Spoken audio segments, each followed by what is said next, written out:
இன்னைக்கு வந்து Sandra evict ஆயிருக்காங்க. ஆல்ரெடி இங்க வந்து கண்டெஸ்டன்ட் கம்மியா இருக்காங்க. அடுத்த வாரம் ஃபினாலே வீக்ல 6 பேர் இருக்கணும். ஆனா ஆல்ரெடி கானா வினர் பெட்டி எடுத்துட்டு போனால 5 பேர் தான் இருக்காங்க.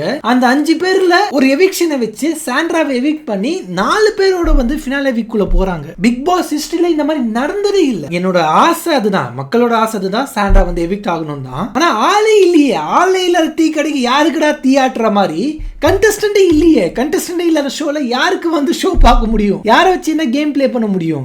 ஒரு வாரம் எப்படி கொண்டு போக போறாங்க இந்த 4 பேரை வச்சுக்கிட்டு? I don't know guys, but I am happy that Sandra is evicted. But still எப்படி 4 பேரை வச்சுட்டு இந்த ஷோவை கொண்டு போக போறாங்க? அதுதான் எனக்கு ஒரு கேள்வியாவே இருக்கு. பட் எனிவேஸ், சாண்ட்ரா தொல்லை இனி வீட்டுக்கு இல்ல. அது நினைக்கும் போது கொஞ்சம் சந்தோஷமா இருக்கு. Good good good. அவங்க வீட்டுக்கு போய் ஹஸ்பண்டோட குழந்தைகளோட சந்தோஷமா ஜாலியா ஃபன்னா அவங்க லைஃபை வந்து லீட் பண்ணிட்டோம். All the best to Sandra. I am very happy. But எனக்கு இருக்கிற ஒரு கவலை, அடுத்த வாரம் எப்படி போகும்?